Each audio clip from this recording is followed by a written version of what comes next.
I'm gonna be so pissed, dude. If I oh my god, we finish recording this podcast about this this dumbass movie, and I can't use the internet. It's gonna make me really sad. Hello, everyone. Welcome to Our Hero De Niro.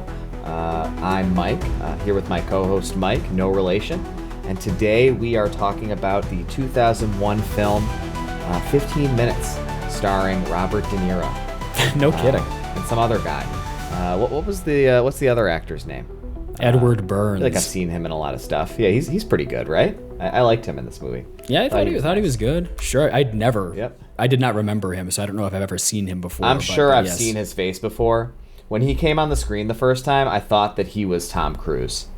No, really? Well, you have face blindness. He looks a lot like him, man. He looks a lot. I mean, he's sure. He looks a lot like him. Here, I'm going to show you. Hold on, you do actually have face. I don't want to see his face. I don't want to see. This is an audio podcast. You don't think that guy looks like Tom Cruise? I'm gonna have to cut all this shit, man. Why do you keep doing that? Oh my god. What do you mean? That's funny. Oh wait, we'll link to a picture of Edward Burns in the show notes. Because I had to show my iPad screen in the first movie, 2 minutes. They're gonna know what he looks like. Should we just get into it? Look within. He looks a lot like Tom Cruise. Yeah, let's get right into it. This is it's a crime movie, right? It's kind of like a violent crime thriller, and it is. I noted as the first line of my notes. You can feel it right at the opening. It is extremely of its time. You and me were texting a little bit earlier. I remarked that it goes down real easy.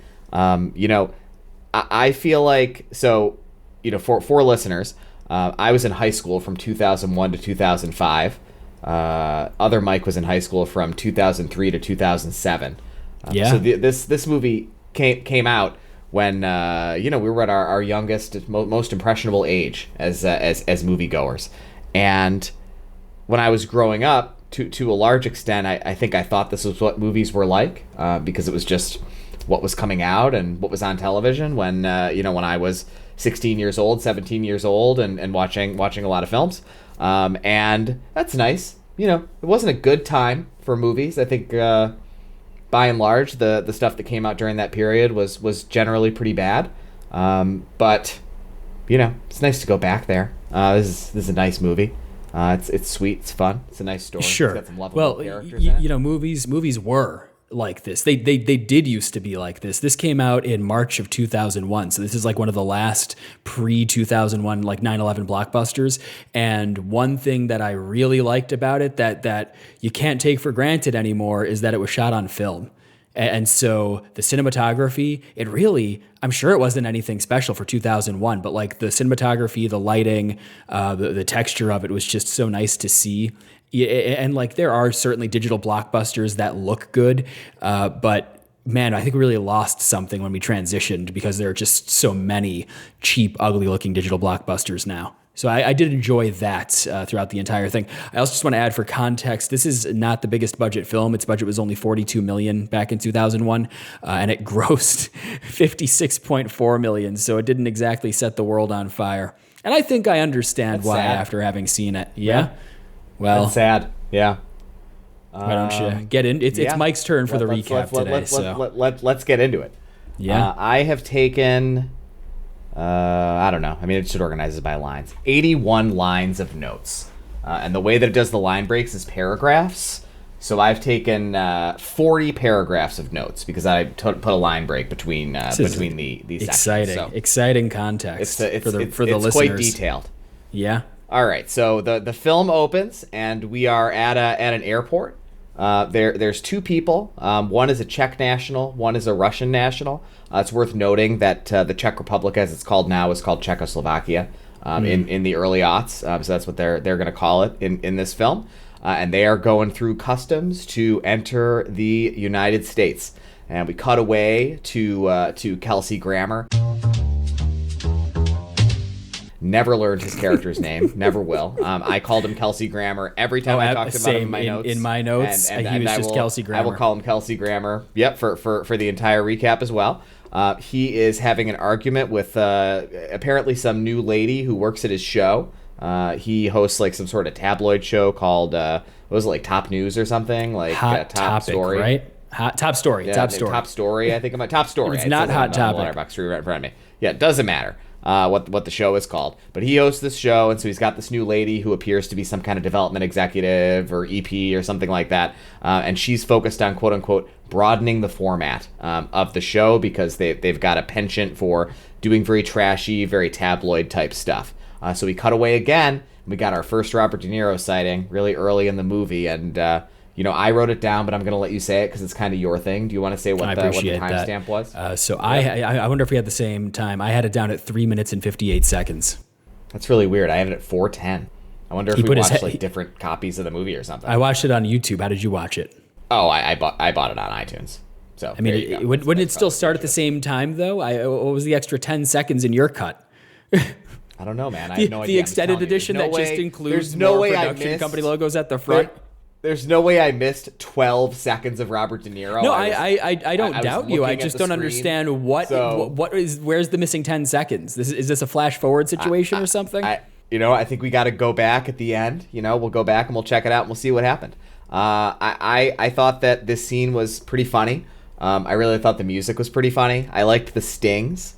I thought that it was a really interesting, like, kind of noirish vibe for this to open up with. And looking back at it now in retrospect, it's actually even funnier to me because I feel like it's really not the vibe of the film at all. It's kind of odd the way. Yeah. Did you? I have a thought about the music. Did you say what he's doing?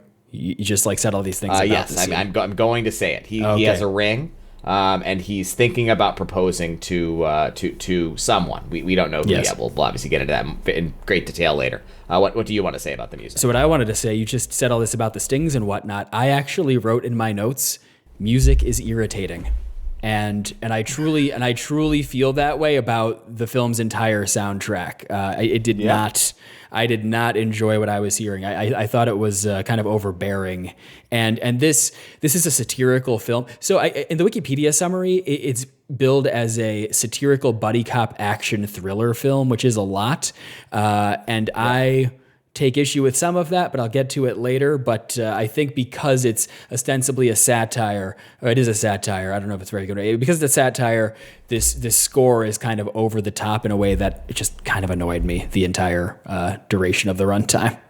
Why do you think this is supposed to be a satire? Did you read that somewhere, or is that your interpretation? Wikipedia says it like at the top of the page for this film, and it's. I did not read the Wikipedia article, and I did not perceive that. I only read the top, the little blurb. I think it's all right. Better than the letterboxed ones. Please go on. Sure. Yep. I forgot to mention something earlier. I thought maybe it was going to happen later, but I'm realizing it's not going to. So while the two foreign nationals are going through the customs line, they have a disagreement.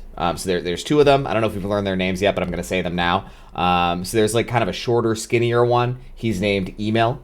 And then there's like a bigger Emil. Oh, it's so funny. I pronounced it completely incorrectly when we first talked about the movie too. I know. So how is it pronounced? Last week. Emil. Like Emile is how it's pronounced. Emil. Emil? Are you sure that's how they pronounced it in the movie? I don't fucking know, man. It's Emil. I think, you know what? His name is Emil. How would you pronounce that? I'm gonna pronounce it the way you're saying, but I really want you to make sure that when you do the edit, you put a clip of someone saying it into the edit, so we can hear what it was like in the movie. And either way, it's gonna be funny. One of us is gonna get roasted here. This is Future Mike coming at you from the edit bay to say that I couldn't find any clips on YouTube from this film of someone saying that character's name. So I don't know who's right. We're just going to have to leave it as one of life's unsolved mysteries, and I'll let you go back to your regularly scheduled podcast. But anyway, so when they were going through customs, they had an argument because Oleg was being annoying. Like he was taking pictures, flash photos, right, with a disposable camera, like taking flash photos, and one of the photos he took was of a lady, like in a very like kind of creepy voyeuristic way. So we kind of establish early that they have very different personalities, and Oleg is a little bit of a jackass, dunce, and a little bit of a dunce. He's a sweet guy. He's really the kind of he's a sweet guy. Of this movie. Yeah, he's really the beating heart of this movie. Okay, so now after the first scene with Robert De Niro, we see our two travelers again. Emil? Yeah, man. Is it Emil? That's how I don't know. Emil. So our two travelers, Emil and Oleg, they're in Times Square, and Oleg keeps speaking Czech to Emil, and Emil really doesn't want him to do that. I think in this scene is the first time he says something kind of racist about Czech people. And Oleg sees a camera in the window of a shop, and he goes in and steals it and runs away and gets in a cab, and they drive away. So he has the camera now. So now this is the first. Let me just say, this is the first of many instances in this film where the antagonists behave in a way that really like just makes no sense to me. They are so impulsive and stupid. They're Yep. Why were they coming to America, and like what was their plan? Because they are committing. Like what is that? What is like stealing however expensive that was back then? Like an expensive digital video camera in like 2001. Like, is that a misdemeanor? Or is that like a felony? Yeah, I don't know. He just smashes and grabs and then gets in a cab. Got to imagine it's pretty expensive, so it could be grand larceny. I mean, grand larceny is a felony, isn't it? So like, it could be like a... So they're just like the grand larceny cutoff is $5,000. So like I think it could reasonably have been like felony theft. It's kind of absurd behavior, honestly, on their part. We will find out later, right, why they're here, which it's kind of vague the way it's explained, but it appears there was some sort of bank job that's gone wrong or something, and Emil thinks that somebody in the United States owes him money from the bank job. Okay. But like to your point, they're here for a reason. Like, why are they doing all these things that are right? Like, they just got here and they're already like they will be deported so quickly. I mean, listen, they won't be. Spoiler alert. No, I suppose not. There wouldn't be much of a movie if they were. So earlier in the first scene where Kelsey Grammer was talking to that EP, he mentioned that he was going to go on a ride along with a cop, and so it turns out that cop is Robert De Niro. Hell yeah! So in the next scene, they're doing the ride along. Kelsey Grammer says he's running a segment which was previously filmed with Robert De Niro in it again. But Robert De Niro says he doesn't want the interview portion of the segment to be aired. I wrote this down because I thought it would be important, but like it really wasn't. So I'm just not really sure like why. Is this supposed to show that maybe Robert De Niro's character is a little shy about his fame? Because it's not borne out by anything else about the way his character exists in the universe. What makes it seem to me that it's supposed to convey something about his personality. Like maybe he didn't want to be on TV, but like he seems like he does want to be on TV. Like I don't really understand like what they're trying to do with this line. But whatever. Like, yeah. I also want to... just noticing things I wrote down thinking they'd come back later. around. And yeah. now with the benefit of having seen the whole movie, I'm like, these things didn't matter at all. Like, why did I write this down? Like, yeah. You are overlooking the most important fucking thing in this entire film. You're not going to think so, but I have to comment on it. All right, let's hear it. Robert De Niro, whose character's name is Eddie something or other, who cares? His partner...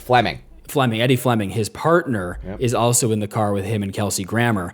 His partner is played by Avery Brooks, a.k.a. Captain Benjamin Sisko of Star Trek Deep Space Nine. You're Starfleet officers. Now start acting like it. Wow. Oh, yeah, man. He's not in many movies. He's in American History X. You ever see that? No, I never have, actually. That film is like a fucking after-school special. It's pretty crazy. But he has a supporting role in that, and he's I love Deep Space Nine so much. Hey, listeners, send us an email. Tell us your favorite Star Trek series, and I will read those at least to myself. So I was very excited that he was in a supporting role here, and I honestly kind of wish he had more to do. He has such a great screen presence. But please continue with whatever the hell this movie is. So there is a segment here. They're basically going after some guy who like. It was really unclear to me in the scene whether they had gotten a tip that he was at someone's house or whether he's robbing the house, because it read to me like they gotten a tip he was at the house. But then when he arrests him, he says something about how it seems like he's burglarizing, but like who cares? It doesn't matter. The point is, the guy climbs down the fire escape, and as he gets to the bottom of the fire escape, Robert De Niro like grabs the fire escape and jerks it such that he like flies off and like kind of face plants on the ground. And Kelsey Grammer's cameraman misses filming this. And Kelsey Grammer is really pissed that they the money missed the shot. footage. And so the money shot. So there we are. So that all happens. So now we cut to Emil and Oleg. They're at somebody's apartment, quote, to get their share of the bank job. To my my earlier comment. Okay. Yeah. Yep. Oleg is filming with his camera. Oh, he's really that he stole into from it. the store. I'd be the same way though. Like, wouldn't you if you get like Yep. a sweet new piece of tech? Oh yeah, man. Are you kidding me? Like, listen, I relate to Oleg much more than I relate to Emil. Like, I think Emil is like twisted and morally reprehensible. Oh, yeah. Like, a He's really, like really the disgusting Joker. guy. Yeah, I mean, I think like Oleg just seems stupid. Like he never had a chance. You know, like he seems like a nice guy. Yeah, he seems like the sort of guy who like was just too dumb, like to avoid getting pulled into this life. Right. He just like whatever was happening with the people around him who were like more fit to be in the world just like imprinted on him, and so he's like a bad guy because that's just who he was around. But in his heart, he seems like an oaf. Yes. So I kind of love Oleg. Well, and one nice thing about the cinematography that I thought was cool was there's a fun juxtaposition between the like most of the film, which is shot on 35 millimeter film, but every now and then you get these like first person views from Oleg's camera, like the footage he recorded, and he's like always messing with like the built-in effects and stuff. So you see like just all the fun like early 2000s digital video, and oh man, it's just I'm not a nostalgic person generally, but it was very fun to see. It's like, oh yeah, 2001 New York City, like people are smoking cigarettes and using their handheld portable video cameras and whatever else was going on pre 9/11. Those were the days. Oh, we were too young to appreciate the 90s. So the man who lives in the apartment was a part of this aforementioned bank job. He did it with them, but he says it's Oleg's fault it didn't work out, and says that Oleg asked the bank teller for her number. And then says that he doesn't have any money, that Emil is saying that he owes them because he spent it, and offers to get Emil and Oleg jobs as plumbers. So Emil grabs the guy's wife, holds the knife to her throat. They have an argument, and he turns the knife. Emil turns the knife on the guy whose house they're in. He kills him. He strangles the wife, and there's an onlooker, lady who's in a room off to the side. She sees it. She runs away. They see her running away. So now our two bad guys know that there has know that there has been a witness, and that she's gotten away. I just wrote down some stuff about her. I can't remember how we know it, but she's an undocumented immigrant. She's been in the country for 2 years, and she wonders if the police will get involved. You know what I wonder? Why the fuck is Emil letting Oleg film all of these fucking crimes? I agree. This is I noted it at this point in the movie, and it happens so many more times. Yeah, I mean, later on, I think that like it will be stated explicitly like what the reason is for that, and like it read to me it's the flimsiest reason ever. Yeah, like ex post facto fucking flimsy bullshit that like makes no sense. Yeah, but we're obviously gonna get into it later. Like I really like this movie, but like this movie's not good. It really doesn't make a lot of sense. So Emil is really upset. Okay, so now we're with the guy who I said looks like Tom Cruise, Edward Burns. Yeah. His name's Jordy. For a long time, they didn't say his name. They didn't say it for like 40 straight minutes, and I forgot his name, so I was calling him Brody in my notes. Brody. And then and then later in my notes, they say his name again, and I'm like, oh shit, it was Jordy. Like so. Brody, we'll see how I do, we'll see how I do when I get to potato. Those points in my notes. So he gets held up by a dude in the park. He's like in possibly Central Park at night. Yes, and definitely Central Park. Yep, he turns the kind of whole thing around on the guy who's accosted him.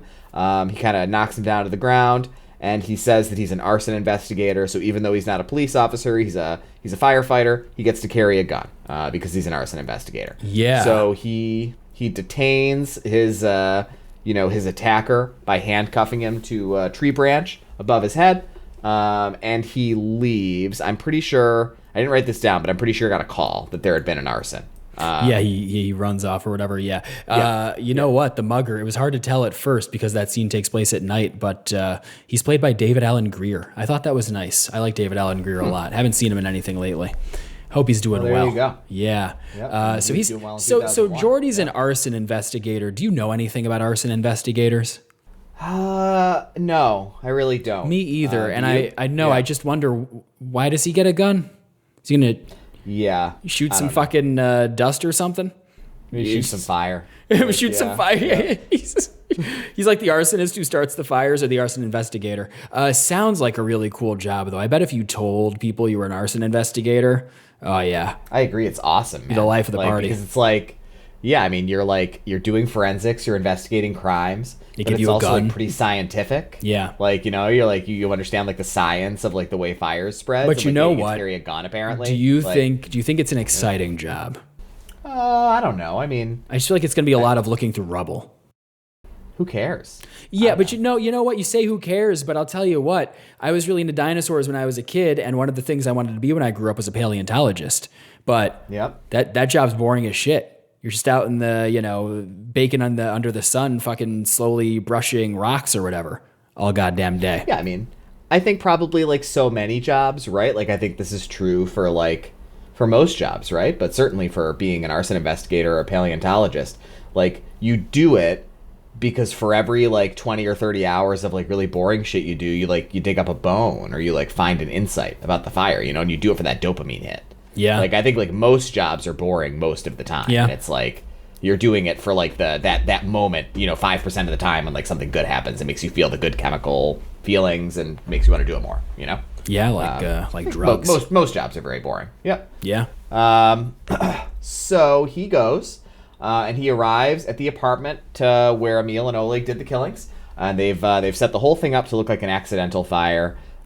So they've like arranged the couple whom they killed to be engaged in like some kind of oral sex act or something like that. What a way to go.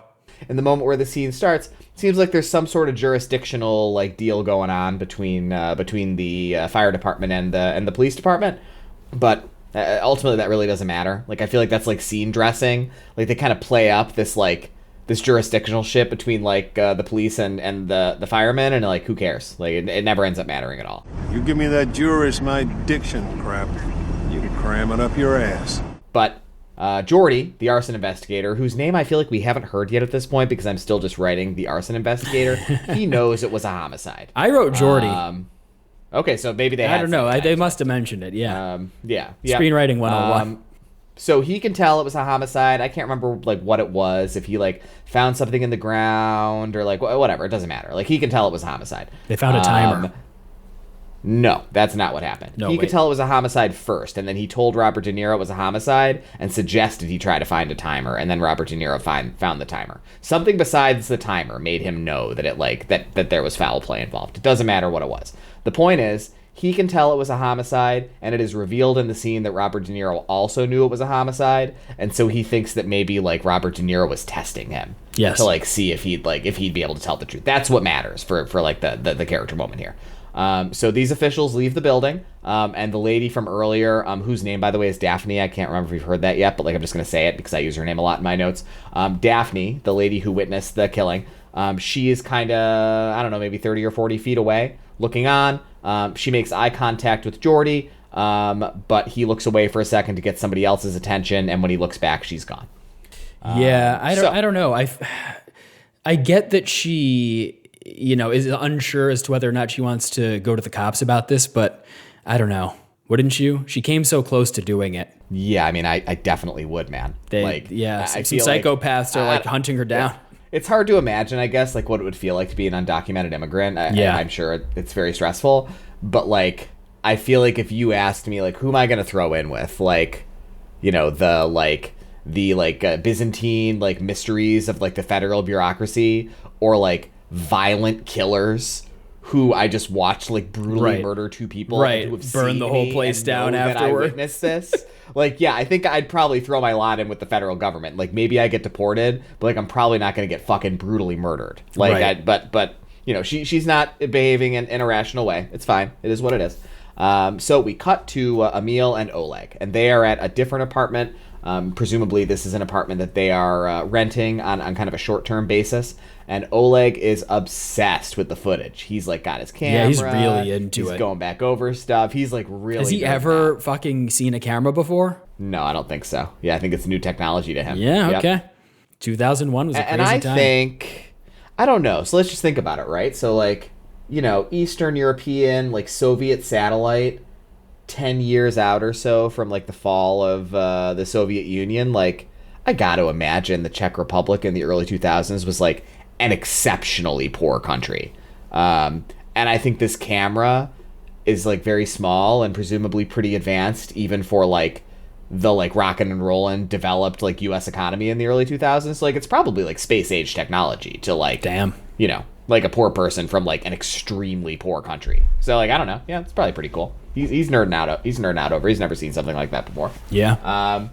So Emil is looking through the wallet, and whose wallet is this? Why does he have this? Is this Daphne's wallet? I don't remember him stealing it, and I realize now that like I think it is Daphne's wallet. I think well, so. somehow he has Daphne's Yes. wallet. I'm not sure how he has. I can't remember. It doesn't matter. He has Daphne's wallet, and he goes through it, and She didn't take it when she finds- left, though, when she exited. That's what it was. She left without it, and so when he was searching, he found it. That makes sense. So he searches through it, and he finds a business card for an escort service. He calls the escort service and asks for the Czech woman to come, thinking that he'll get Daphne. Easy play. Yep, easy money. And a lady comes, and it's not Daphne. It's like a white lady with blonde hair and no accent, like the most like American, like traditional like white American lady imaginable. Clearly not the person he's looking for. And he pushes her. He's like, you really just need to tell me like where the escort service is so I can go and try to find this woman I'm looking for. And she's not being cooperative, so he kills her, and Oleg films it. So this is our next crime that he allows Oleg to film. Yeah, just full-blown murder one. I have to say, I've never used an escort service, but I don't know. It just seemed like bad service to me. You know, the guy, a customer calls, right? He's like, hey, I want this specific whatever call girl. And they just send a completely different person with like oh, hey, actually she's not in, but we have like all these other beautiful Another hot whatever. lady. Right. Like, yeah, You're just going to surprise some like rando who hasn't been vetted by the agency or whatever. And you know what? It turns out he was murderous. So yeah, I don't know. Not a very well-run agency, if you ask me. I'm going to report them to the Better Business Bureau. Yeah, sure. Man, I think that sounds like a good idea. Yeah. So we cut to Jordy. He's looking for Daphne. He's not having any luck. He goes back to the building that was burned, where the murders happened. And who's there but Robert De Niro? What a surprise. Robert De Niro says that he gave the fire cops credit on TV, and Jordy says he doesn't care about that stuff. It's TV. so overt. And let me just say, this annoyed me more and more as the film went on, and we're going to kind of talk about the way that it ends. Mm-hmm. That's good. I hope we do. I get the sense. Yeah, I get the sense that like it's supposed to be noble that Jordy's like not interested in these like kind of like like worldly concerns like television, and like marketing and branding and like PR and shit like that. And it's like he just seems like a moron. Like, and I like him as a character, but like he seems like a fucking dipshit. That's like his whole character is like very naive and stupid. Yes. I also think it sets up a really weak buddy cop dynamic in this film. Like they're both clearly like seasoned, competent professionals in, similar fields, it seems, adjacent fields. Only one guy likes being on camera and one distinctly doesn't. It's just like, that's it. I don't know if you're watching Rush Hour or something or another buddy cop film, the personalities are supposed to be wildly different. Aren't they? Like, isn't that the fucking point? Yeah, I think Did Jordy have a personality? Yep. He's like idealistic. I guess, yeah, and he doesn't like the limelight. Yeah. Oh, he is emotional. Like that's true. Yeah, he's idealistic, emotional, and doesn't like the limelight. Looks kind of like Tom him. Cruise. Yeah, he's not a very likable protagonist. I find him charming as a character, but like I would not want to know this person. Oh no, absolutely not. He seems like a really frustrating. He has a fun accent though, a fun New Yorker accent. So he shows the picture he has of Daphne to Robert De Niro, and then Robert De Niro gets a call about the non-Daphne escort who was murdered by Emil and Oleg in the scene. So he brings Jordy to the crime scene that he's been called to, and he's teaching him some stuff about how to do basic forensics. Robert De Niro doesn't seem like he wants Jordy to come with him to the escort service, and they use like this fake like coin. Oh my God. It's actually like 2 head sizes. It was the fucking Harvey Dent coin, yeah. I make my own luck. But he ultimately relents and brings him with him. And so they go and tell the madam who runs the escort service that the girl who works for her has been killed. Her name was Honey. She's really upset. Robert De Niro shows them the image of Daphne. They ID her and say that she works at a salon called Ludwig's, and that they just shared that same information with Emil and Oleg a few minutes prior when they came in saying that they were, I think, her cousins looking for her. Yeah. So we cut to Ludwig's. Oleg and Emil are there. Oleg is still filming. Emil accosts her. Do you think he stole and takes extra her out batteries? back. He must have, yeah, right? I mean, like, when's he charging it? He seems to be filming like 8 hours a day. There's no way that thing got like more than 3 or 4 It's like a hours 24-hour battery life. vlog. Like, yeah, he never stops. So Emil takes her out back and tells her that he doesn't want to kill her, but if she talks, he will, and then he lets her go. And I find this so confusing. I think my only explanation for it is that they're in a public place, so he doesn't really have a good way to kill her, but, like, he doesn't seem to have a problem with killing people. No, Like, not at all. He's done it pretty he- indiscriminately at this point. He's done like impulsive killing and it will continue to kill and do violence in Right, impulsive ways. and throughout the there's rest not of the even film. like a code of honor. He's killed women, like 2 of them already. And like this is the only person who he's had like an actual material reason to want to kill. Like she has like information that could hurt him, and he's like, "No, you're the one who I'll let go." It's like Jesus Christ, man! Like what is going on? Of all with the these people, This this podcast doesn't endorse murder, but yeah, like be but, smart if about you're gonna it. do it, Right. like you should have like a reason to do it, like not just like like violent impulse. Like it doesn't seem like a very good way to live your life. But No, anyway, not at all. So the cops arrive and they take Daphne into custody. And as they're walking out, someone looks over. I can't remember if it was Robert De Niro or Jordy or some other cop. It doesn't matter. Hardly They look matters. over and they see that Oleg is filming from like maybe across the street, like maybe like 100 or 150 feet away. So there's a chase. And 2 cops are taken down. So one of the cops, who's just like black cop, I Avery think he's Brooks. Robert De Niro's. Captain Cisco. Sure, he's Robert De Niro's partner, I think. Yes. Right? And then the other cop, white cop, I'm pretty sure that he's one of the arson cops. So I think he's Jordy's partner. Okay. So these Who two gives a guys. shit? So these two guys are taken down. I think they're both shot. And Emil took Robert De Niro's partner's gun and wallet. Yep. And they're running away, and Robert De Niro points his sidearm from like a fucking football field. Wow. away. Yeah, a long distance. Insanely far away. Field goal Like, range.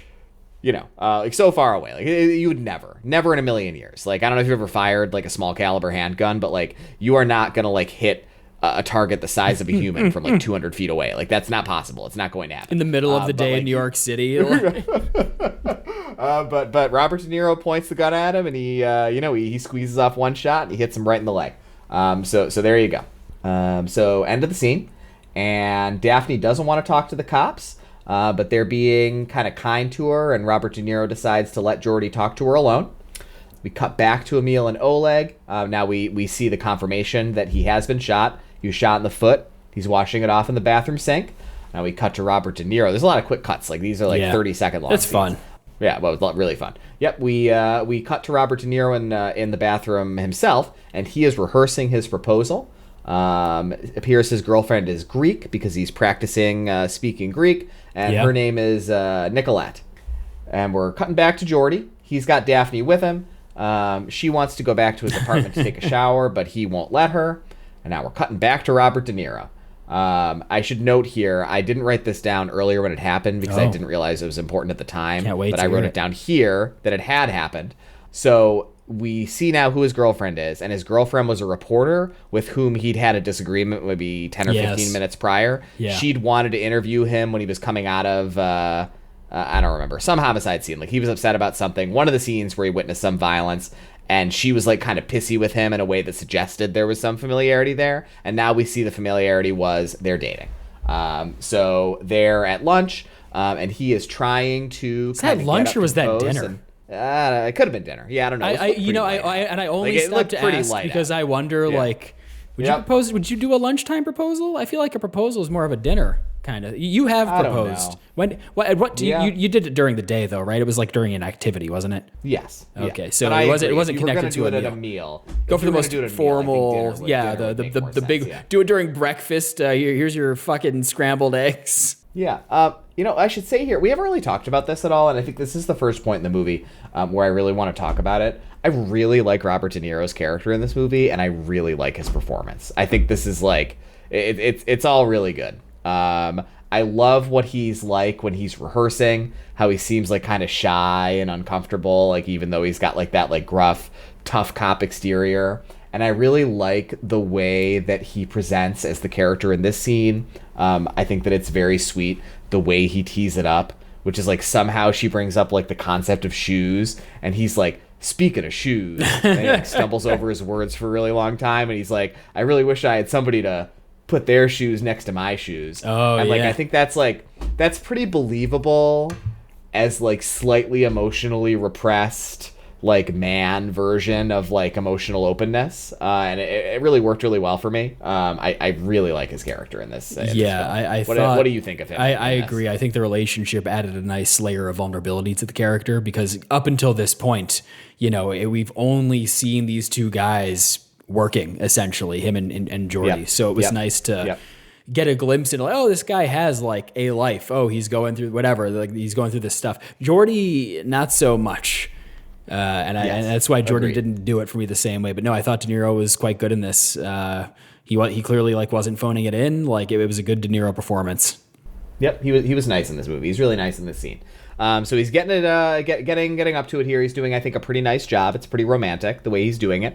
But as he's getting into the proposal, Nicolette, she gets a call on her cell phone and she answers, and it's her employer, the kind of news studio she works at, and they're saying that the regular anchor, whomever that is, for whatever reason they can't find her, she's not available, and so they're asking Nicolette, who's she's just a reporter, if she'd like to anchor, and like of course she wants to. That's what she wants. So Robert De Niro says like, no, of course we'll have this conversation later. Go like be the anchor or whatever, and so she leaves to go do that. Very exciting occurrence in her career. God, let me tell you something. If I was about to propose and my girlfriend answered a phone call like right before I worked up the nerve to do it, I would freak the fuck out. Like, oh man, it would ruin me all week.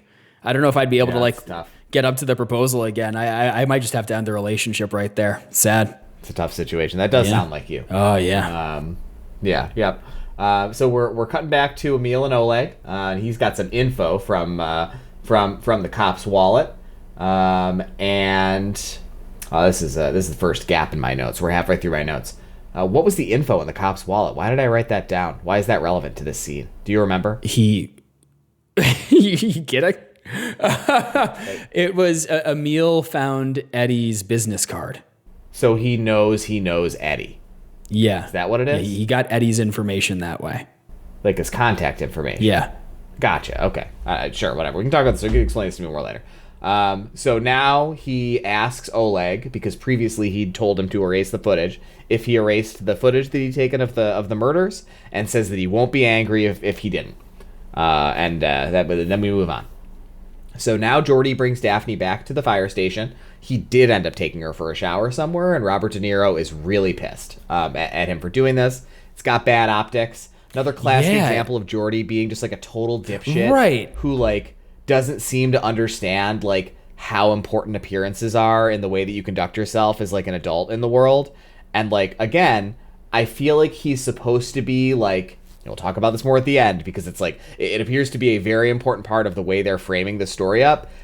His ignorance of this stuff appears to be virtuous. Yes. That is clearly how the movie frames it. But it's just so stupid what he did. He's so stupid.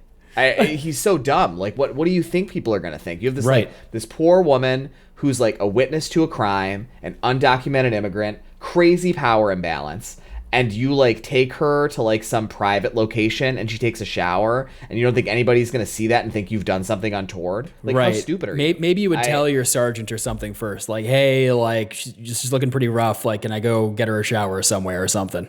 I don't know. God. So we know Robert De Niro is pissed, but he's a class act. He defends Jordy to the fire chief. He says it was his idea.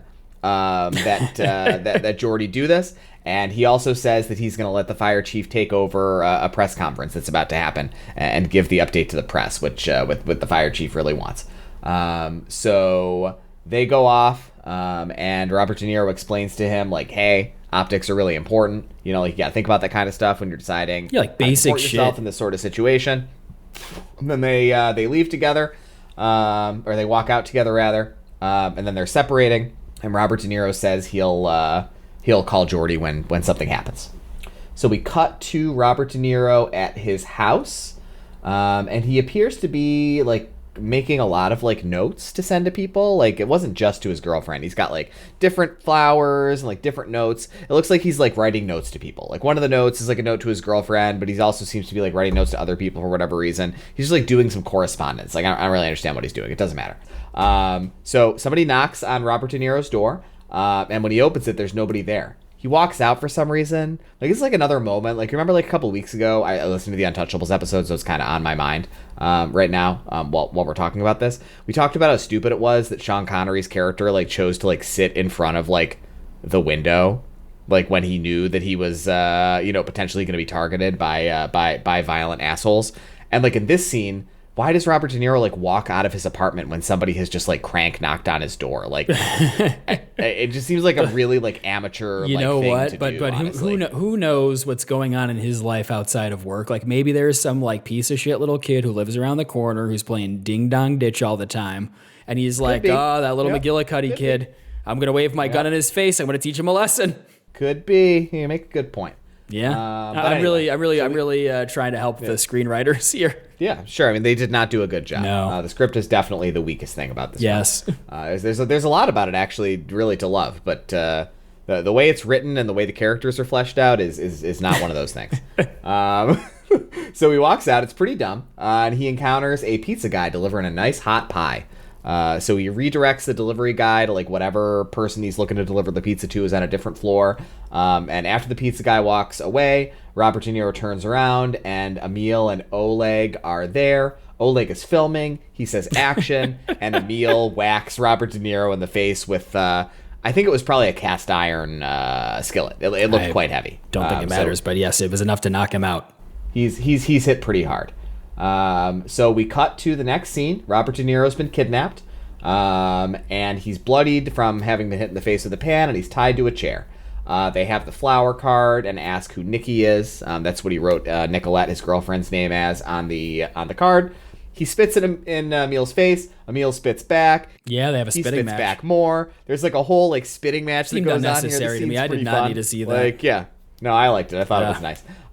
It's escalating, right? And so Emil shares their plan. I fucking love this shit. And like I'm laughing because I like thought this was like so ridiculous when he talked about it, and like the way that the rest of the movie shapes up in the context of the way the scene made me feel is so funny. Yes.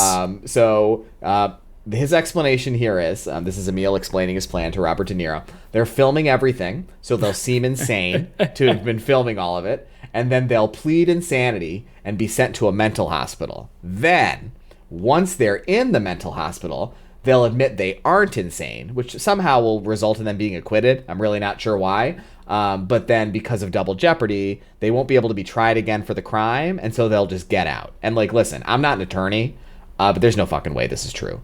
Because if this was true, everyone would do it. Like, this seems like it would be like such an incredible flaw in our legal system that you could just like say you're insane, get that ruled, and then be like, oh no, I'm not insane, I lied, and then you get released. Like, what? It doesn't make any sense. Like, how did this hit you when you were watching this explanation? I'm not a lawyer, but I have watched 5 seasons of USA's Suits. Same. Yep. So I have to say, this is the dumbest fucking thing I've ever heard. This plan is monumentally stupid, and you know, it certainly didn't derail my enjoyment of the film, but I really did think from here on out, like, this plan is really, really fucking dumb. What is it, and like, what does it tell us about these characters? Like, Emil is positioned as kind of the brains of the operation.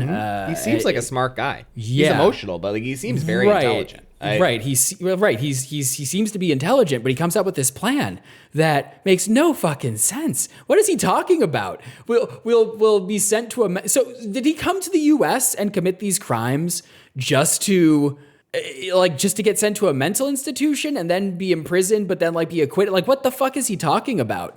And also, does he think that any jury in the world would like go for that? He's about to kill a cop. Like that's his plan. He's murdered like 3 people. He's about to kill a cop. What jury is going to be like, oh, we're going to send him to the hospital and let him stay there? Like, I don't know, man. I'm pretty sure like cop killers do not have a good time in the penal system.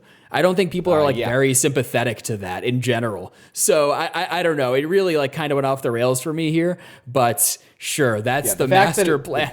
We're going to film our numerous really stupid, but I totally violent felonies. The fact that it's a cop he's killing is like what really pushes it over the edge. It's like, I don't know, man. Like, I think that if you did this, I think that the cops might find a way to kill you while you're in custody. Like, maybe it wouldn't happen. But like, I think that if you were like a smart person, you would internalize that into your like decision-making process, and you'd be like, yeah, like it's not worth taking the risk, because if I film myself killing a beloved homicide detective, I'll immediately there's like a 20% chance that like while I'm in custody before I go to court, like they're gonna find a way to kill me and make it look like a suicide. Absolutely. Like I don't know, like it's not a good plan. Like crazy stuff. So I wrote, I don't have a very strong understanding of the mechanics or legality of this, but it does not sound workable to me. No. So that was my kind of sober take on it. I don't think it's going to hold up. At like 5:45 in the morning when I was watching this scene this morning and taking my notes. Once again, I wish the Mythbusters were still here, so that we could have one of them go commit some violent felonies and be sent into the judicial system. See what happens. See how long it takes Adam to get out. I reject your reality and substitute my own. Oh God. So Robert De Niro uses a disagreement between Emil and Oleg, can't remember what it was about, doesn't matter, as an opportunity to attack Emil with the chair. He kind of like stands up. So I didn't describe the, what's happening in the scene very well. So he's sitting on a chair and he has his hands, it's a wooden chair, like, the like platonic ideal of a chair. Just like 4 legs, back of a chair, it's made of wood, he's sitting on it, and he's got his hands behind the back of the chair, duct taped together. So he uses this as an opportunity. This is like classic you levels of over-explaining. I get it now, like what Andrew says. I listen, no, it's fine. Like I actually don't mind it at all. I was just thinking like when I wrote in my notes is like Robert De Niro is duct taped to a chair. Like that, like I don't know, like the platonic ideal of a chair. Oh my God. Do continue. So he uses this dispute that Emil and Oleg are having as a way to, use the duct tape in his arms to grab the chair behind him, and he kind of swings it behind him and smacks Emil in the face. And he has Emil, like kind of, he's off to the side. He's been like a little bit, disoriented by getting hit in the face with the chair. And Oleg is too busy filming to like get involved and like defend his friend. And so he falls down as though he's just falling, but the reason why he's done it is to grab the gun. So he kind of has his hands behind him on the chair, and he falls back to grab Emil's gun that's fallen on the ground. And he's shooting backwards at the bad guys, but Emil manages to get the jump on him, and he stabs him, and he's dead. And like this like blew me away, by the way. So like, just so you know, we're like an hour and 15 in now. So like we're pretty early in the movie. Like we're like, whatever that is, like 65% of the way through. And like one of our 2 main characters just died. Yeah, your estimation was actually incredibly close, because I wrote down it happened an hour and 14 minutes into the film. I wasn't estimating. I looked. Yeah, I looked when it happened. And because you had the extra 10 seconds, that's what pushed you over the edge. I was shocked by this. I was shocked for so was I. A couple different reasons. One, I mean, obviously that's the biggest name star out of the film, a little over halfway through. And 2, because I had read that little blurb at the top of the Wikipedia page where it's described as a satirical buddy cop action thriller film. And we didn't really didn't get, it's really not a buddy cop film, is it? We didn't get any buddy copping. We got just a tiny little bit. We're going to talk about this more as we're talking about it now. No, but like there's more stuff that's going to happen in the film to get into this, but like we can touch on it right now. Like I agree, and like with what you're saying, and like what Wikipedia says, that it's supposed to be like a buddy cop movie, and like clearly the filmmakers agree too, because Robert De Niro's death is going to affect Jordy like really significantly. Like he's going to be like kind of gutted by it, and like why? Right. They had like 7 minutes of screen time together and like very little chemistry and like. Right. Oh, they have no chemistry. Like they had a particularly close relationship. And did they have any like really genuinely warm moments between them? Like Robert De Niro gave him some advice, like, "Hey, don't take undocumented immigrant women to shower in your apartment." I don't know, like there wasn't much there. That's why I was so shocked when De Niro died. I was like, wait a second, we haven't even built the relationship between these two characters. Right, it's sad because De Niro's character, like he seems like a good guy. Like I don't know, I liked his character, but there's nothing. Sure, Jordy would be pissed because it's like, whoa, shit, someone murdered a cop, and he was like a decent cop, but like I don't know, they weren't close. Yeah, it's very strange. So now we're at Robert De Niro's wake. Kelsey Grammer's there. I wrote, this is where I started to say Brody. I wrote, so is Brody, or whatever his name no, is. You're thinking of Homeland. Right. So is Jordy. And Jordy is very upset. He has the two-headed coin that Robert De Niro gave him. Kelsey Grammer gets a call on his cell phone. He doesn't want to take it at first, but the people who are answering his phone for whatever reason insist that he takes it, and it's Emil. Emil says that he's made a movie of the murder, and he wants Kelsey Grammer to give him $1 million, and Kelsey Grammer says that if he does that, he wants exclusivity on the film itself and for them to surrender to him. In the next scene, he's there with the killers, and Oleg films it. Nothing of substance happens in the scene, but Kelsey Grammer seems really concerned, and like I wrote that down because I was like, is something gonna happen? But like nothing ever does. Like Kelsey Grammer's it was kind of a waste of a scene. Like sure, you would be nervous because you're meeting with some insane murderer, but nothing happened in the scene. Very weird. So now Jordy brings Daphne back to her apartment. There are flowers at the door. They enter the apartment.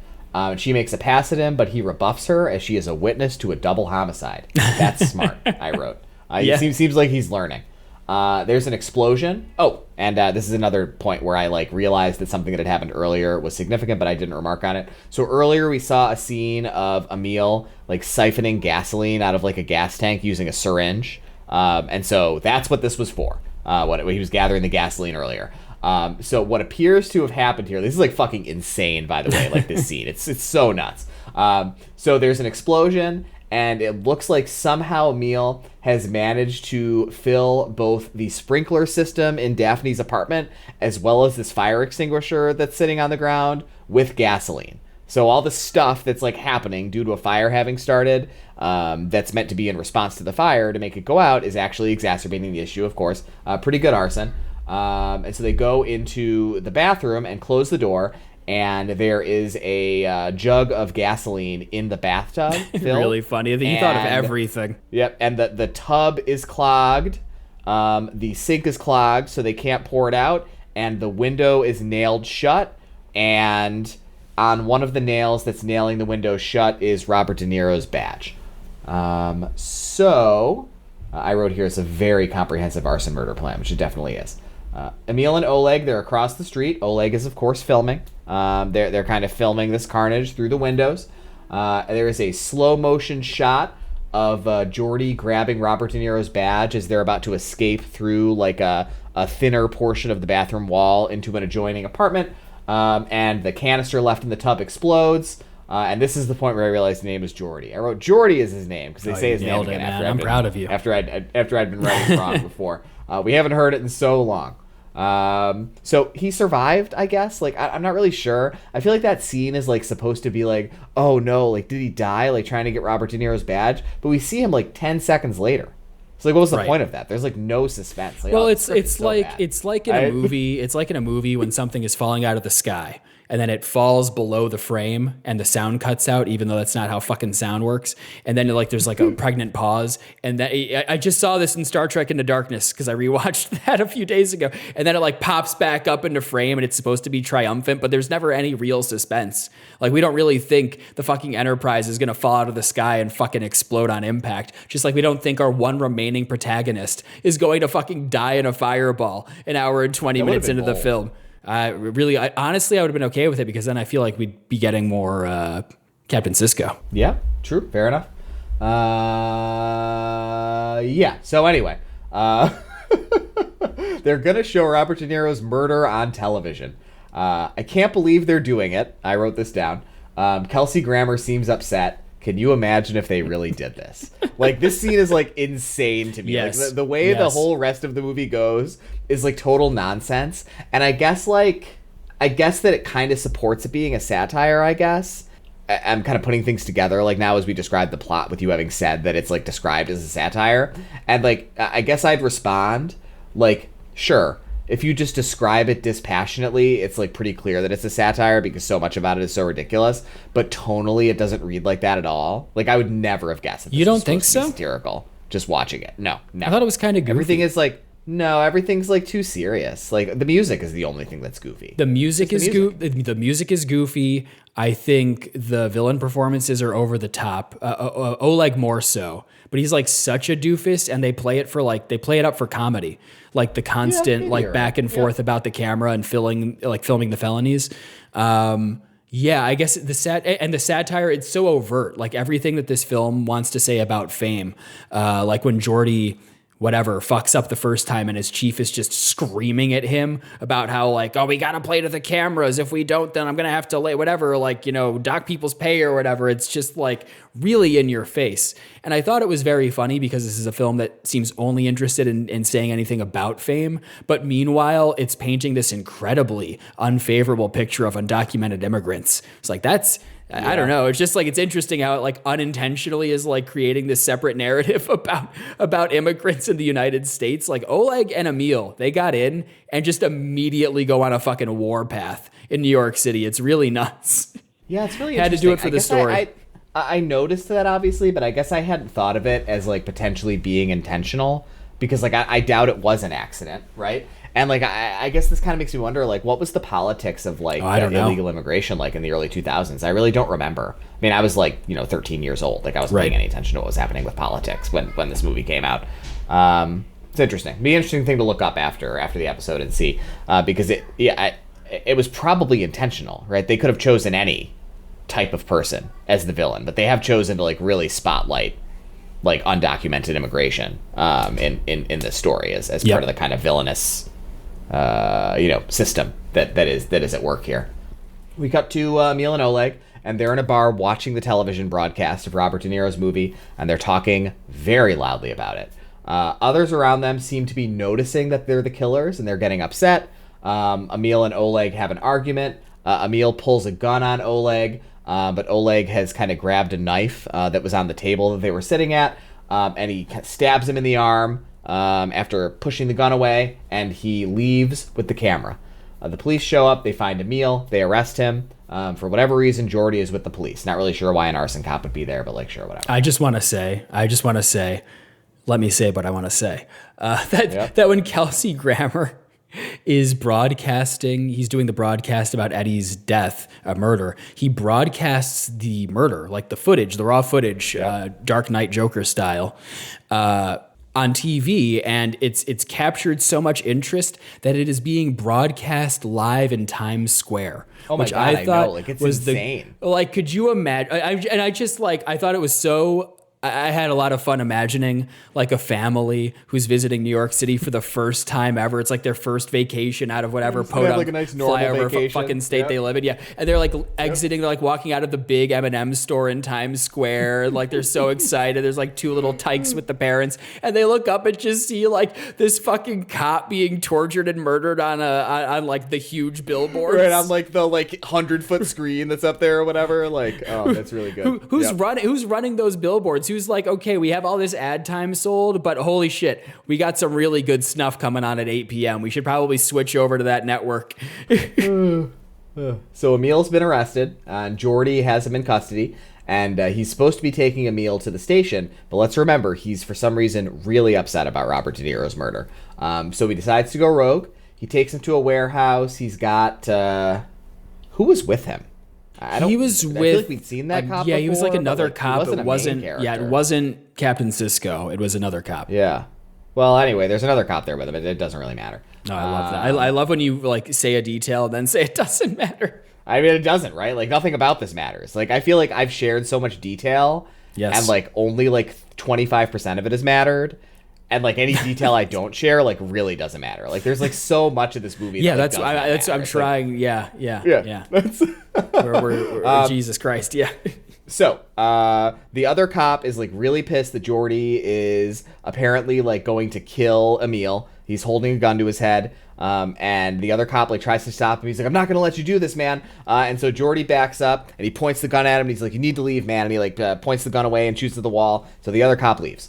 And so now he frees Emil and decides that they're going to do, like, a quick draw duel, it seems like. Yeah. And Emil is like, you're not going to kill me. Like, you know, you're not going to do it, like, whatever. And he just gets down on the ground. And, like, it really looked like he was going to kill him. And then the cops show up and they arrest him. And the fire chief is like, Brody, you know, you're out of control. And there we go. That's the end of that scene. So we cut to a scene of Emil. He's in prison. And his lawyer is on TV saying what their case will be. And the case is going to be that Oleg was the leader exerting, quote-unquote, undue influence on Emil. Cuts away from the TV. Emil and his lawyer are actually together, and they're having a discussion about where Oleg is, book rights, you know, like royalties, whatever, etc. Who cares? And they're dickering over splitting the royalties for a book deal. The lawyer says he wants 50%. Emil counters with 30. The lawyer says he wants 40. Emil counters with 30. And the lawyer eventually accepts 30. And so, like, two notes on this scene. The art of the deal. Yeah, like the art of the deal. Like, worst negotiator ever. Like, he just, like, capitulates, like, so easy. But also, like, I don't know, man. Your client is, like, a violent psychopath. And I think whatever this book is going to make a lot of money. So I feel like you probably just take whatever he offers and, like, try to stay on his good side so he doesn't kill you. You know, when you, like, presumably, like, get him off as you're going to try to. Yeah. Like, this didn't make a lot of sense. Like, this really is, like, a big art of the deal moment. Like, on both sides. I thought that if you were, like, in prison and you, whatever, had a book or whatever, wrote a book, I thought all of the proceeds, I didn't think you could keep them. I thought it went to, like, the families of the victims or something like that. I don't know. Like, again, like, I haven't... I haven't done a bid, so I don't know. But nor have I written a book. Maybe someday. I don't know what I would write about. Maybe this podcast. Robert De Niro. A little memoir about these 2 years of our lives. Yep. Sure. So whatever. So they're doing 30%. Robert De Niro's girlfriend is in the next scene, and she's standing in front of the courthouse, and she's trying to tee up a segment about Emil's first day in the court, but she's getting too emotional. Maybe have someone else report on the death of her fucking boyfriend. It doesn't make a lot of sense. I agree. Like, yeah, this whole movie is so insane. Yes. So we cut to Jordy. He's watching TV. He's flipping channels. Daphne's on the TV. She says she's going back to Czechoslovakia. Oh, here's another moment where I didn't write something down because I didn't realize it was going to be important, but now later I realized it was. So earlier, Daphne had revealed that the reason why she's in the United States is because back in Czech, she had witnessed a cop attempting to rape her sister and killed the cop. So now we know that about her backstory, and so she's saying on TV that she's going back to Czechoslovakia to face the law, that is after her for having killed this dirty cop, and there you go. So that's what happens. And then we cut to another scene, and Jordy is having an argument with the fire chief. This is the first time where I wrote Jordy seems like a massive fucking dipshit. He's just like, he's arguing with the chief, and the chief is like, no, like, you know, you seem really violent, and that's, like, all anybody knows about you. So this is going to be, like, a huge problem for you, and if I don't take care of it correctly, it's going to be a huge problem for me. And Jordy, like, doesn't get it because he's, like, maybe the stupidest guy on the planet. So they have an argument, and the fire chief essentially, like, he fires Jordy, puts him, he's on administrative leave, unpaid. So whatever, etc. And now we're in a dive bar. Oleg's there. Oleg sees on TV that Emil has movie offers, and he's talking to publishers about a book deal, and he's really pissed. So then we move over to Emil. Emil's court day is over. He's been found unfit to stand trial. I wrote presciently, spoiler alert, I think Oleg is going to smoke him right after right after this happened. Jordy's there, and he's also really pissed. And I wrote here, he should have killed him faster when he had the chance. And, like, for what it's worth, I agree. Like, because the consequences for Jordy, I think, appear to have been the same. So, like, he probably should have killed Oleg, like, or killed Emil when he had the chance. But it doesn't matter. None of this matters. I mean, like, we're going to see how it all ends anyway. So Oleg's there. He's talking to Kelsey Grammer, and he shows him a secret tape he took during the Robert De Niro snuff classic scene, two-tape method film scene. Yep. Oh yeah. And I was trying to figure out, how did he do that? How did like, that work? Apparently he swapped a tape out like after Emil told him to stop filming. So he gives him the tape, and it's just a tape of Emil explaining the plan, basically, which is like exactly what he did. So it nails him for this having been like a total contrivance. He gives it to Kelsey Grammer for free. And then Oleg tries to shoot Emil, but he misses, and Emil grabs a cop's gun and kills Oleg. Bunch of other shit happens. Doesn't matter. And then Jordy kills Emil by shooting him, I swear, like 80 times. It was like unbelievable, like the number of times he shot him. Normally, 99% of the time when I watch a film, I really do prefer to I start it and I try not to stop it. Although I will say sometimes for these films, I have like taken a break halfway through and watched them in 2 sessions instead of 1. But I actually rewound my YouTube rental and counted how many times Jordy shoots Emil, because it was like a cartoon. He shoots Emil 14 times. Yeah. It's fucking crazy. It's unbelievable. Right. And, It's like like everyone hits. Like, he's a good shot. He's been practicing a lot for someone who investigates arsons. Maybe those fires. I mean, have you ever seen? You got to shoot those fires. The fire's fire, coming right at me. They lick back and forth. Yeah, they move fast. I mean, if you're trying to shoot like a licking flame, you gotta be fast. That's true. So Emil's dead. He's been killed by Jordy. And then there's a really weird shot. It's very funny. It has really funny weeping strings in the background. This is the other really funny music part of the film. We see the Statue of Liberty, and there's kind of like weeping strings happening in the background. Yeah. And then it cuts to Oleg, and he's laying on the ground, and he's kind of like filming his face with the camera, with the Statue of Liberty in the background while the weeping strings play. And that's the end of his movie. It says like directed by Oleg, like whatever his last name was or whatever. Jordy gives the tape that Oleg gave to Kelsey Grammer to Nicolette, Robert De Niro's girlfriend, and Kelsey Grammer offers to be Jordy's friend, and Jordy punches him in the face. And so I've written, I don't get it. Is he supposed to be a bad guy? Because I think that in the view of the movie, Kelsey Grammer is supposed to be a bad guy, but like, and he didn't really do anything bad. Like, he was just like, it had kind of like a trashy news show, I guess. Like, I don't know, who cares? Like, he was just like a trashy opportunist. You know, as soon as Eddie dies, he just like all he cares about is getting the footage and like broadcasting it. You know, he doesn't care about his friend at all. He seemed upset. He seemed upset, but he sure did move to broadcast the murder of his fucking friend on live TV. Yeah, I don't know. I mean, he's a professional, you know. I guess I don't know. I did not read him as a bad. I think he was supposed to come off as a scumbag. Like, yeah, he never came off that way to me. Maybe I just like Kelsey Grammer too much. Like, maybe I think Kelsey Grammer is also a scumbag. Yeah, but I like him. He's got a nice face, you know. Like he's sweet. And anyway, that's the end of the movie. So there we go. That's 15 minutes. So what'd you think? Yeah, I suppose it's time to give our final thoughts and rate it using the letterboxed 5-star scale. I will not be bullied in my fucking ratings anymore. It happened last time. You and Ashley ganged up on me and you talked me into giving Savage Salvation 1 star. Although I have thought about it more, I actually do think it's a 1-star film. It's like a facsimile of art. It pretends to be art, but it's facsimile. Am I using that right? I think it's pronounced facsimile. You know that facsimile is what fax is short for. I knew that. Yeah, I haven't said the word. I said it all the fucking time. Ugh. Yeah. Anyways, this film, 15 minutes. What did I think of it? I came in. You're really bringing the fucking heat here. Like, you're like, I will not be bullied, and then you have no thoughts at all. Like, I'm resetting. I'm saying that part over. Okay, this film, when I finished it, I knew exactly what rating I was going to give it out of 5. Really? Okay. Oh yes, it was definitive. I felt it very strongly. This, to me, is an ideal 3-star film. What do you think of that?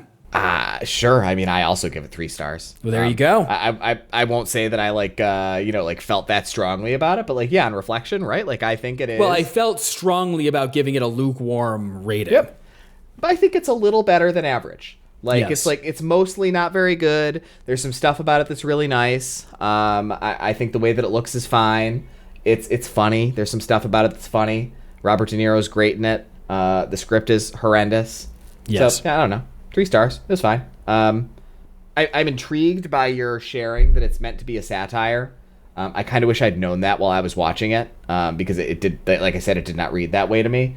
I think that might have made me like it more, actually, because I think it would have made it easier for me to write off some of the ways that it's really silly, since it was apparently intentional, or so it would be assumed if it's meant to be a satire.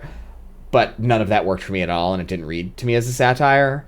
And I don't agree with the perspective of the satire in any case. Like, I think that it is bad to both be like really obsessed with appearances and like that kind of stuff, and it's also really bad to be really ignorant of the importance of those things. But I think if you were going to pick one, I think being overly conscious of appearances makes you a better, more effective person than just choosing to totally ignore that stuff. And the fact that Geordi is our hero, it like reads as like very fucking stupid to me. Like, he seems like an idiot who would not be able to achieve like any success in his life. Right. And I think one of the failings of this film as a satire is because you're right, like it portrays Geordi in this virtuous light because he doesn't care about the limelight, the fame, the attention at all. All he cares about is doing his job, being good at his job, being a good arson investigator. The problem is De Niro does care about the limelight, the attention, whatever. He plays the game, but he appears to be just as good at his job as Geordi is at his.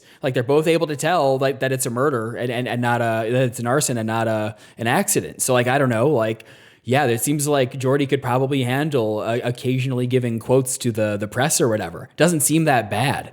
Like, caring about your image is like part of being effective at your job at like most jobs, like unless you're working like totally solitarily, and like thinking that it's like stupid to care about that kind of stuff is such an edgelord like early career like way to feel. Like, I remember like having those kinds of thoughts when I was like in my early 20s, and like I had bosses who would be like, no, like, you really need to think about your relationships, you need to think about the way you present yourself. And I was like, that doesn't matter, I'm really good at my job, that's all that matters. Like, yeah, I look back at that and it's like, that was such a cringe way for me to feel. Like, it's no, like you should right there. Try to do both. Like, it is of course of the most importance that you are good at the thing that you're being paid to do, but like, it's also important that people like you and perceive you the way that you want to be perceived. Like, that is like another big part of being effective at something. And like, ain't that the truth? The fact that appears to be the thesis of this film is that it's like virtuous to like totally ignore those things is like, what an incredibly like stupid and toxic way to see it. Like, just like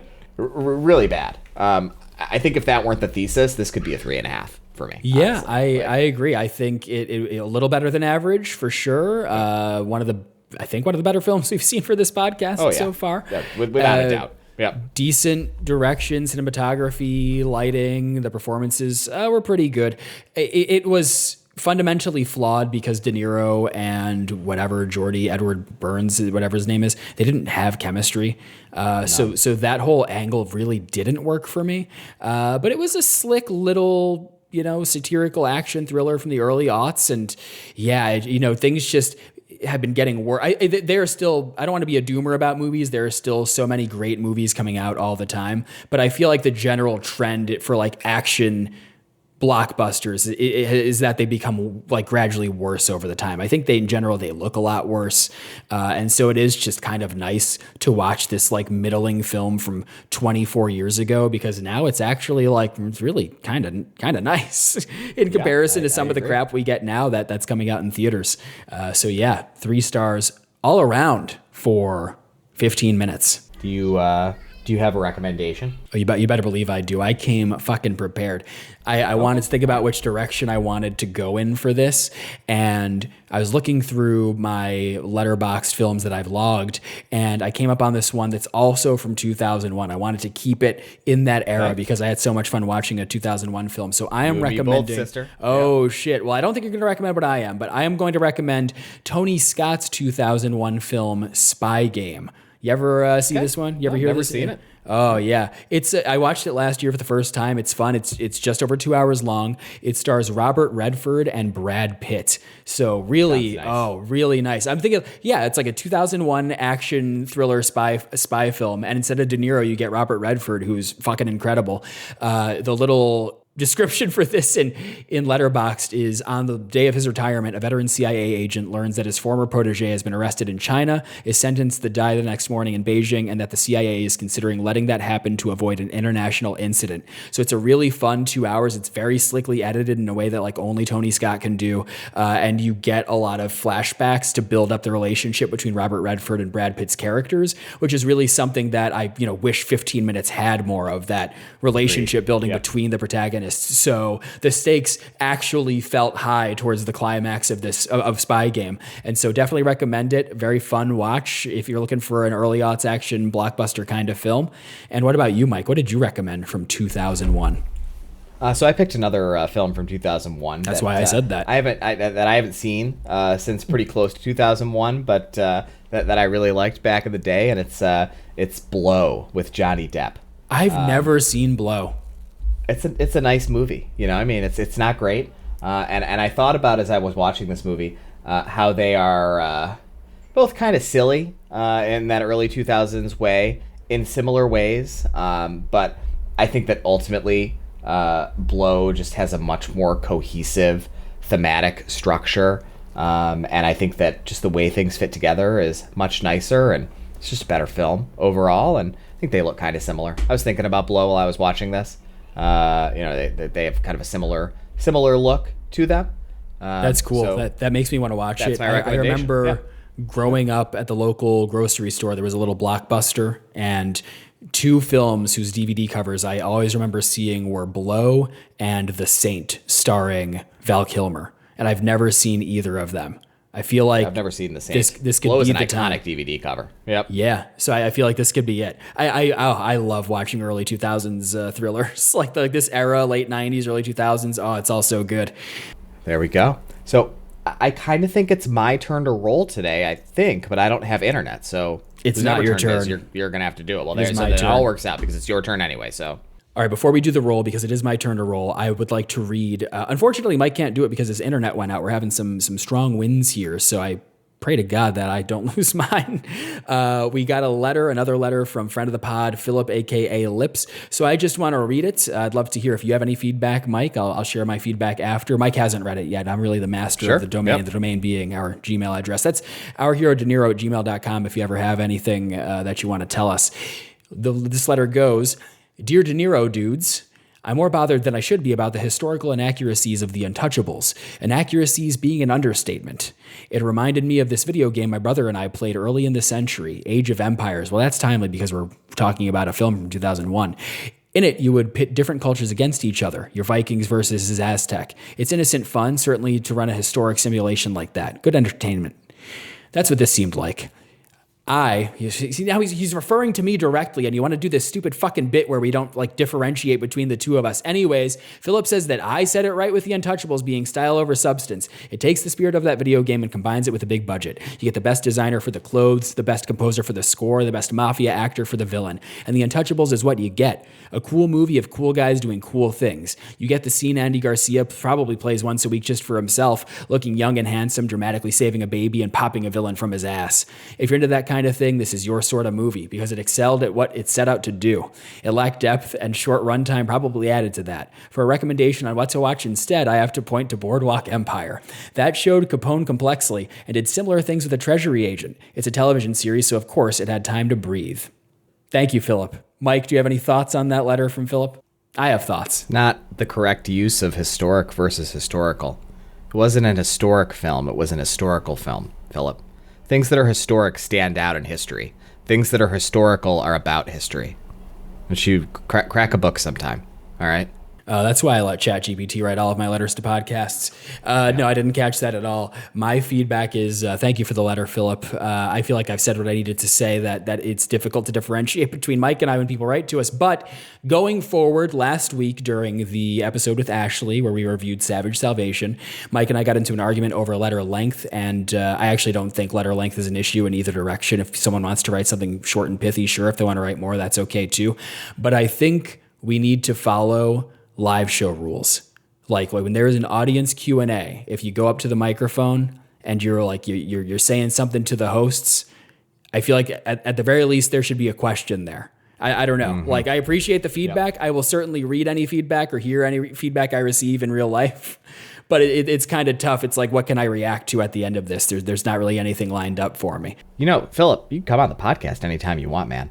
Like, it just felt like you wanted to share your thoughts about the Untouchables as though you were on the podcast. It's like, we'll have you on. Like, I got to agree. It didn't really, I think, meet the basic specifications of an audience letter to a show like this. And now we will move on to my role. I'm so excited. This is my favorite part of the week, by the way. It's literally like the whole week. It's the most tense part for me. It's the most tense part for me. I love it. I hope we get something really good. Like, it's been... we deserve a really good one. Like, we've suffered enough. I think we deserve The Irishman. Not one of the greats, but give us something really good that's not part of the canon. Give us The Irishman, please. Can you roll The Irishman? I don't know. Please? I don't know if I agree with that. I don't know what I want. I think I want just another obscure one. I don't agree. Oh, yeah. I don't know. We'll see. Okay. We'll find out what we get. It's time. And I am going to roll now. Luck be my lady tonight. I rolled 93, which is... could be The Irishman.